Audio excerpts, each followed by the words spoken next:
मोदिता कपूर के लिए बनारस की सड़कों पर पैदल चले कांग्रेस सांसद दीपेंद्र हुड्डा। वाराणसी एक दिवसीय दौरे पर बनारस आए कांग्रेस के राज्यसभा सांसद दीपेंद्र ने आज यूपी चुनाव में अंतिम चरण में बनारस में कांग्रेस को जीत दिलाने के लिए ताकत झोंकते हुए सुबह दिल्ली से यहां पहुंचे।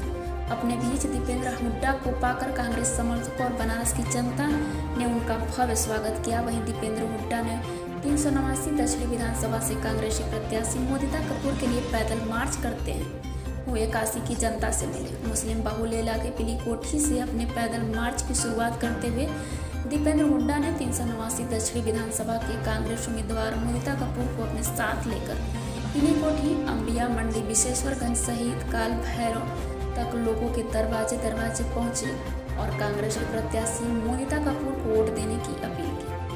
अपने काशी दौरे पर आए दीपेंद्र हुड्डा ने जहां कांग्रेस के उम्मीदवार को जिताने की अपील की, वहीं 389 दक्षिणी विधानसभा के प्रत्याशी मोदिता कपूर के कार्यालय का उद्घाटन भी किया।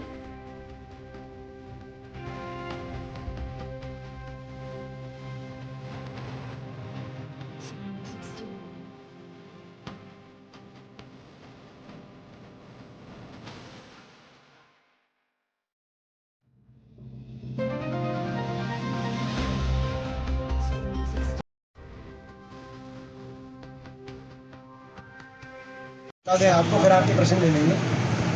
जो हमारे दक्षिण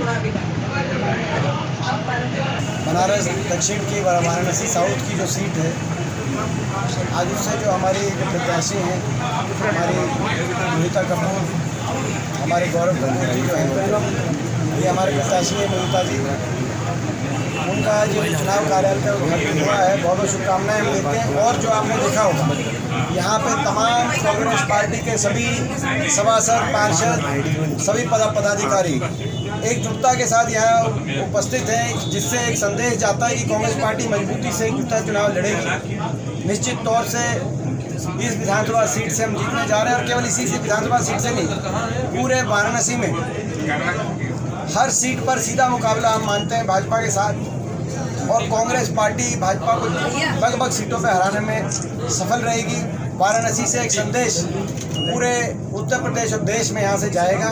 यहाँ लगभग सीटों पे अगर आप आकलन करके देखें तो कांग्रेस पार्टी बहुत मजबूत परिस्थिति में है, दिखाई देगी आपको, और ये नतीजा रहेगा। इसी के साथ साथ कितनी सीटें जीतेंगे आप? इसी के साथ साथ कितनी सीटें आप जीतने का दावा कर सकते हैं? कितनी सीटें आप ला सकते हैं? इसी के साथ साथ अब कोई हम ऐसे तो बात नहीं कह सकते कि ये आंकड़ा कि वो आंकड़ा। वाराणसी में अधिकतर सीटें, सबसे ज़्यादा और अधिकतर सीटें कांग्रेस पार्टी जीतेगी और उत्तर प्रदेश में भी एक निर्णायक भूमिका में कांग्रेस पार्टी आएगी।